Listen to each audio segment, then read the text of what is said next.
Hello folks, my name is Hypocrisite and welcome to another episode of my Equestria tour campaign as Griffonian Empire. This is almost the end of the series. We've almost entirely conquered all of Griffonia. The last bastions of independence are Grenclyf and Numerland, which is not entirely independent. But all in all, we have less than a year for Grover the Sixth to ascend to the throne, and I think that the last thing that has to be done is to conquer all of Griffonia with Grenclyf and Numerland, and conquering those 4 provinces of West Griffonian Union. And they actually have both. They are actually in my claims, and they are. They have cores. Well, sorry, Nova Griffonia has cores on them. Yeah. They are a puppet of Equestria is a bit concerning. So I think that there will be a big war to be waged, both for Numerland and for West Griffonian Union. So we have to buckle up and do some preparations. In the previous episode, we've conquered all of the River Federation and some other states in the west and in northwest. And right now we have an option to establish Flussland. And we will do exactly that.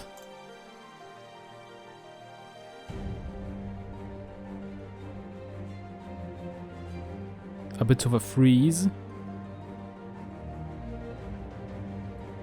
And Reichsmagdat Flussland, governed by Uriak ap Kirod, or Kairot. And we also have an option to demand frontier states. So, what? Wait, what? So we've given them land, but now we can take them back. Oh, because of the Hellquill and those other states, probably. Yeah, let's take it. What can actually happen when they are our puppet? Ultima ratio. The last few dials were being adjusted in the test bunker as the device codenamed Boreas hung from the tower.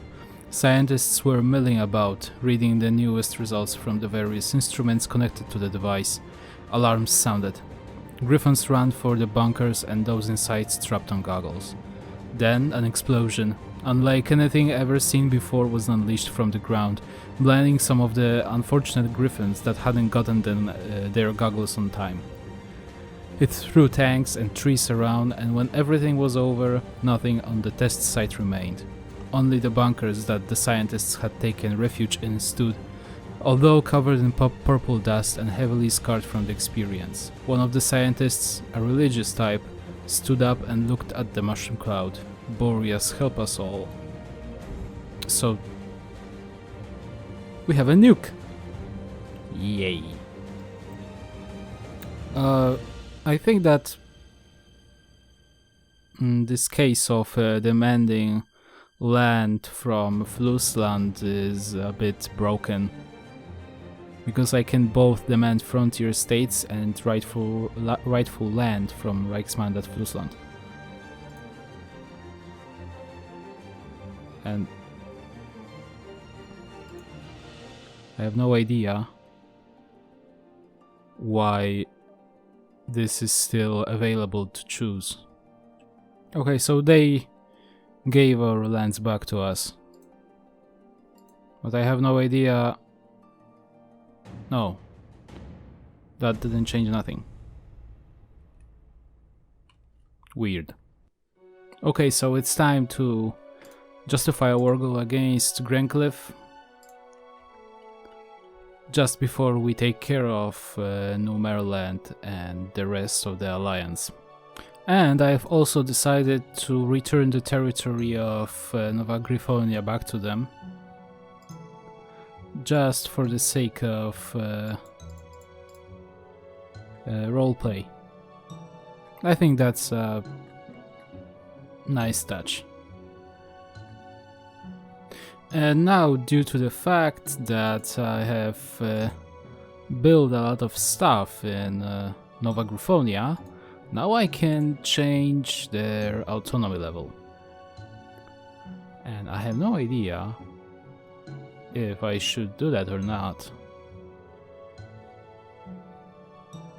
But I think that as long as I don't annex them, they are good to go as a puppet. Okay, so we have a war goal that is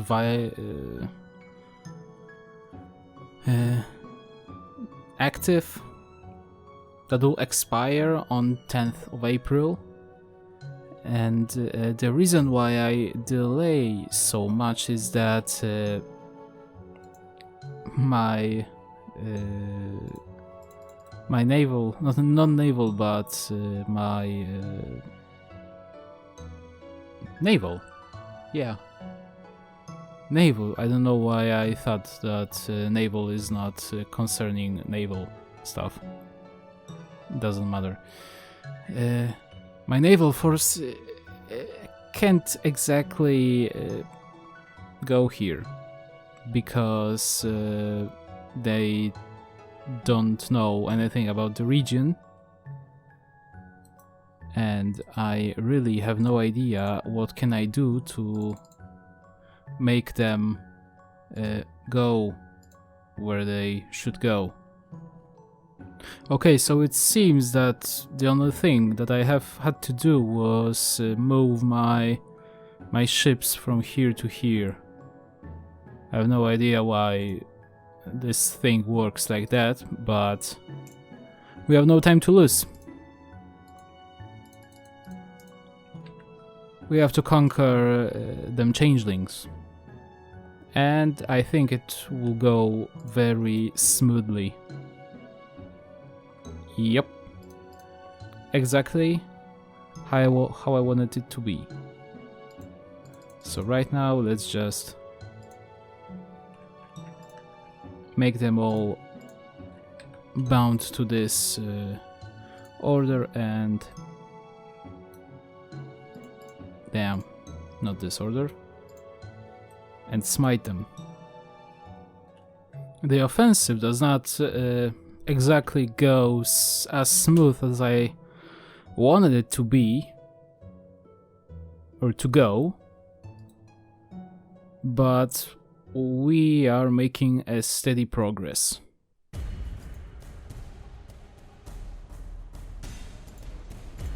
And they are conquered. So the last thing that we have to do is to reconquer those lands, and of course these islands, and to conquer New Maryland, and we can establish Grenclyf.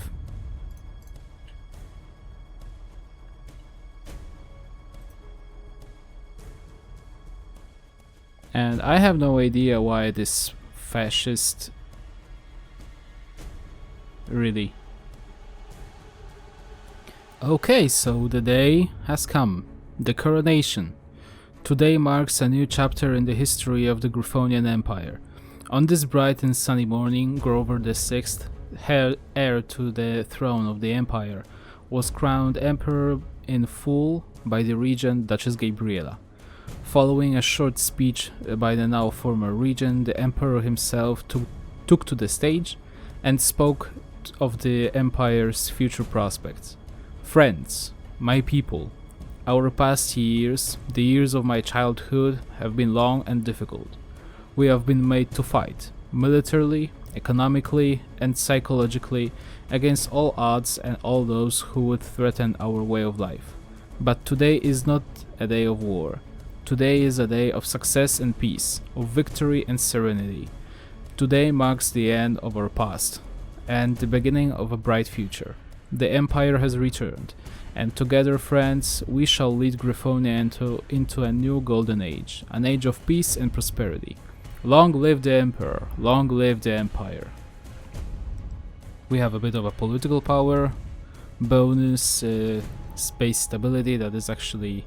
Oh, that's not actually on my fullest extent. Duchess Gabriela Igoklo retires, remove national spirit, Grover becomes leader of the non-aligned party, and the non-aligned party will now be called Kaiserliche Liga des Reiches. So, Grover is now the emperor. And I've heard that his coronation will open a new focus tree. But I don't see any. Maybe we'll have to wait.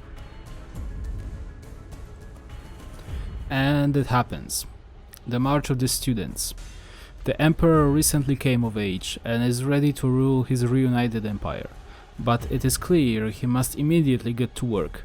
Young students of a new generation, more well-educated and conscious than their parents, are calling for peace and freedom across the empire. Throughout their life, they have known nothing but war, with mass conscription and strict military production quotas. Now they are tired of it, and dream of a peace that is maintained and a society that is demilitarized. While the old guard considers them Republican sympathizers, the truth is that most of them see the benefits of imperial rule and simply want reform, and they want it now.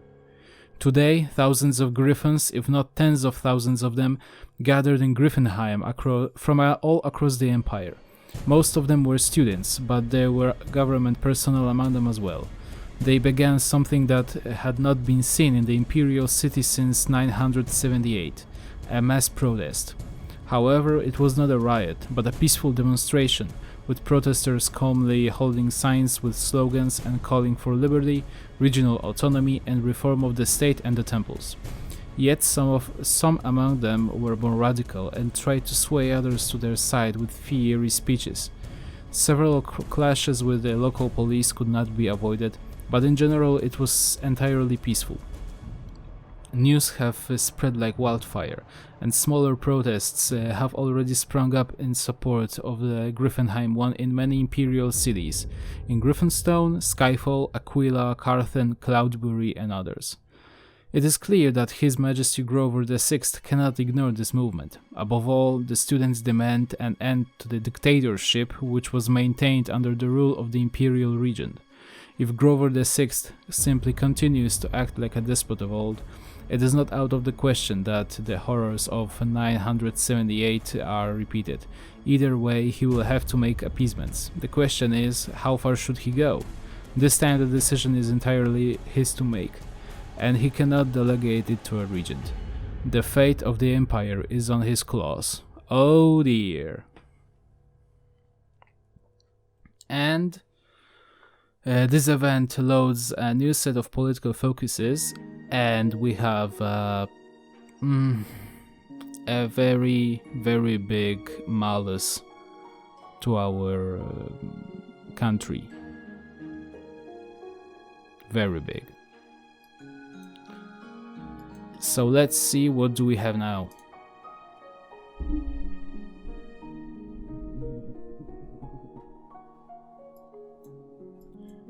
Okay, so it is a very expansive tree. And we have two options right now. We can hear them out or send in the tanks.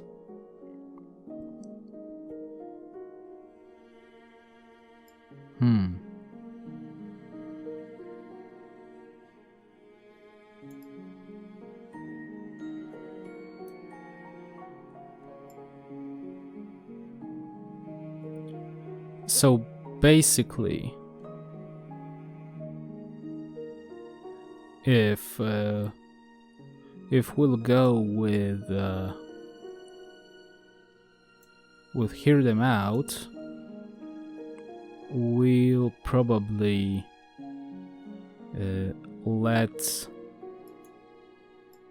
them create some sort of constitutional monarchy. No, democracy.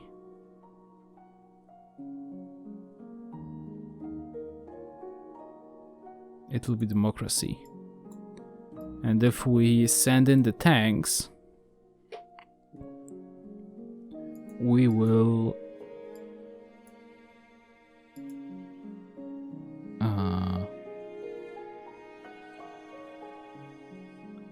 okay, so this part is the part of constitutional monarchy, and this part is of republic, if I understand it correctly.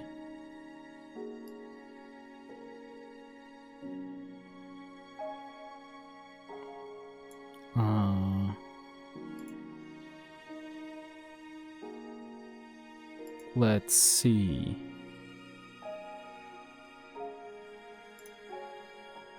Well, it's not as bad as it seems at the beginning, because yeah, well, crackdowns,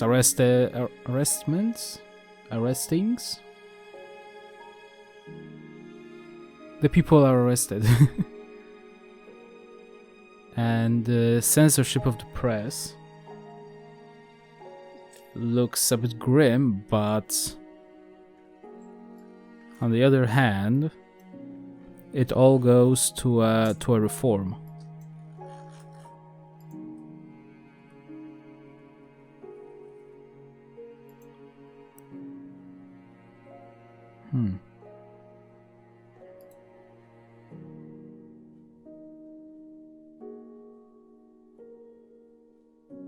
Okay, so I don't want to make a mistake here, okay? I'd like to let the game be played as I want it to be played. Or to put it simply, I don't want to do something that I wouldn't do in real life when it comes to, well, forming a forming a government. So give me a minute and I will consult the internet on what those branches of the tree will do. Okay, so I haven't found any information on the internet, but from what I see and from what I reckon, I think that I will go with hear them out. And I don't know if you've already noticed that, but this whole these two branches, or I should say 3 branches, are in the shape of a heart. I don't know if this was coincidental or not, but yeah, it doesn't matter. Let's hear them out. The protesters are right. Radical reform is needed now that the empire has been reunited. The bloated military-industrial complex and wartime quotas have no reason to exist, and the loyal subjects of the empire deserve to have their voices heard. Sits on the imperial throne as a full-fledged ruler by his own right and legitimacy. Now Gabriela's time as the regent has come to an end. Undoubtedly, there would be a sinecure given later on, but their thoughts were primarily concerned about returning to her estate in Redevetel, and finally be free of endless responsibilities and sycophantic nobles. Perhaps she would write a book about her experiences for future emperors to consult. But first she would meet Grover in his room. It would be impolite to keep your betters waiting, family or not, as Gabriela opened the ornate doors to the emperor's room. "Auntie, it is so good to see you again," her nephew exclaimed happily. He had gone a long way from a meek chick with his beak in the books. Even with her failing sight, Gabriela could see how he had grown up and succeeded. "Indeed, it is the same for you, my dear child. I wanted to see you one more time before I depart from Griffenheim. It is a shame you won't stay around. Is there anything that would convince you to stay? I think I've had enough of this city for a lifetime, nephew. My graying feathers could attest to that, at least. It's just that I could still use your advice, auntie. The responsibility is much more taxing than I imagined. I have to be aware of the ongoings in every part of Griffonia and beyond, and decide on matters that will impact thousands of griffins." Gabriela suppressed the urge to roll her eyes and led her nephew to the balcony. "Look at your city, my child. The people adore you and respect you. They trust you to rule wisely and bring forth a new age of peace and prosperity. No more wars, no more strife. Everything we have done this far was for you, and it was very much worthwhile." The emperor leaned on the railing and pondered for a moment. "So it is, auntie. I will ensure every Griff can live together regardless of their cultural origins. No Griff should fight his kin, and we shall all enjoy the culmination of our efforts." The former regent said nothing as she stood behind her nephew, the pair watching together the setting sun ascending behind the peaks of Brandbeak. "Thank you for everything, auntie." So, right now, I think that I will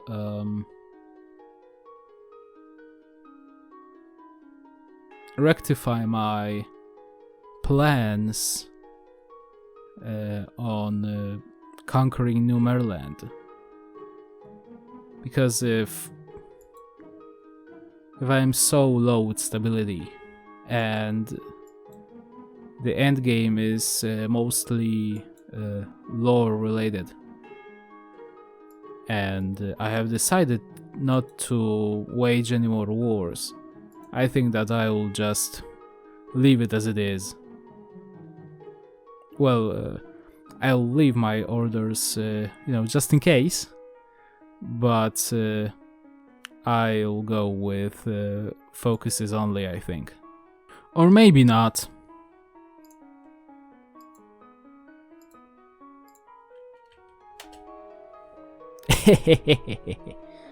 The Griffenheim protests. Soon after protests began, the police in the Imperial City began to restore law and order in the streets. Tensions were high between the students and the riot police, especially when some protesters saw this as a proof of the Emperor's tyranny. This is why they were very surprised when an official Imperial decree ordered the police to stand down and to leave the protesters alone. In Grover's eyes, the protests were almost entirely peaceful and non-violent, so he did not see them as a threat, unlike some of his advisors. Violence would only beget violence, so leaving them alone would ensure they remained calm. He even made a statement promising to listen to the demonstrators' demands as long as they remained reasonable, and set force would not be used against them, unless they were to use it first. This proved to be effective, as the rare violent incidents and clashes became even rarer. It's a peaceful protest, what's wrong about that? We have a bit more of stability, political power, and changing popularity of harmony and communism. Okay, so let's go with recall the Reichsarmee. Even since the protests began, the army has been on standby, preparing to step in if any signs of an imminent revolution were to appear. The patrolling soldiers and army vehicles have made our subjects rather uneasy, so now the Emperor has decided to order them to return to their barracks. The Reichsarmee cancelled. To further calm and reassure the protesters, today His Majesty recalled all army units from protest cities across the empire. They were on high alert, ready to intervene if necessary to prevent a revolution, and the roaring tanks patrolling the streets made many protesters both afraid and furious. So when the tanks and marching columns of soldiers returned to their barracks, the students rejoiced. While some advisors expressed their concerns that now the empire was vulnerable to an organized revolution, the emperor called them paranoid and reassured them that it would be fine. Indeed, the protests remained calm on the following days, with no sign of escalation of violence or preparation for a coup. See, nothing bad happened. Another boost to popularity, political power and base stability. So now we will talk with the leaders. While the protests started without much organization, the students have flocked behind prominent reformists and democrats with political experience. Many of them were once our enemies, but perhaps reconciliation is in order so we can live together in peace. The talks. A dozen leaders of the student movement from all across Griffonia received a letter today, which did not contain poison or a bomb like they expected. Instead, it was an official invitation to meet the emperor himself at the imperial palace in Griffonstone.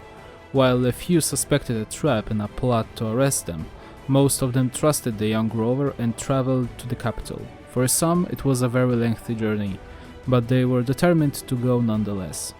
There, His Majesty treated them like honored guests, welcoming them to his home and offering them a bountiful dinner. 6 leaders in total had arrived. Cecile Gadreau from Aquileia, Gallo Ventrilio from Wingbardy, Borat Grifnicki from Gryfia, Heinrich Kingfeather from Cloudberry, Winston Copperhill from Gronskreutz, and Alexis de Sicamian. While their values varied, they all agreed that the empire needed democratic reform, and acknowledged Grover VI as their rightful monarch.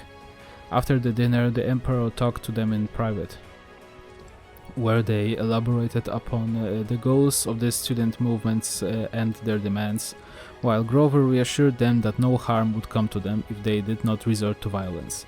They all agreed that it was out of the question, and that another bloody revolution would bring nothing but death. Peaceful reform was the way, and they convinced the emperor that this would satisfy them and the protesters. While some of their demands were too extreme for Grover, he was convinced of the more moderate and reasonable requests. At the end of the meeting, he swore in the name of his father to implement these reforms and do what Grover V could not: save the empire from revolutionary chaos, turmoil and war. All 6 leaders left the palace satisfied, dreaming of a blissful future for the empire and its people. They seemed like reasonable folk. And now we shall allow coverage. So far there had been strict censorship on the news coverage of the protests both domestically and abroad. This allows for vicious rumors to spread, some even claiming that innocent civilians are being gunned down in Griffenheim. These lies can only be stopped by revealing the truth to all. The reports. Soon after lifting the censorship on the news coverage of the protests, the front page of every single regional newspaper as well as the national newspaper Bürger was filled with sensational headlines and numerous pictures depicting the protests. In the Bürger, a lengthy editorial contemplated if the empire would accept the students' demands or spiral into chaos and revolution. Some articles highlighted the wrongdoings by the police and military before they had been ordered to stand down, and a satirical caricature depicted Grover as a confused crying child in a burning house. Regional newspapers had different views on the matter. Le Petit Griffon saw this as a chance to secure autonomy for Aquileia, which the Aquilian kingdom had had before its secession from the empire. Campi di Taloncana claimed that a parliamentary monarchy was inevitable, and that the empire would introduce local democratic governments similar to the ones Equestria had. Flügel der Wahrheit, a newspaper that had once been the most popular one in Griffonia before being surpassed by the Bürger, After the Empire's reunification, even had the scandalous headline claimed the Emperor would soon abdicate and be succeeded by a Republican government. However, some newspapers espoused support for the Emperor. The Praewenian Campu Paini Liber, always a staunch supporter of the Kiso dynasty, was confident His Majesty would soon crush the resistance, having lulled the protesters into a false sense of security by withdrawing the army and police. While the coverage had been largely negative, Emperor Grover believes the journalists deserve to have their opinions heard. Already heated debate has begun across the Empire about its fate, and without realizing it, the subjects of the Empire are happily embracing the freedom of speech. See, nothing bad happened. And we have our war justification against the Union. So we've went through the beginning of the new focus tree. We have a war goal against West Griffonian Union, and I think that it is a great time to end this episode. I hope that you have all liked it. Remember to leave a like, a comment, and to subscribe to my channel if you see more content like this. And I'll see you in the next episode.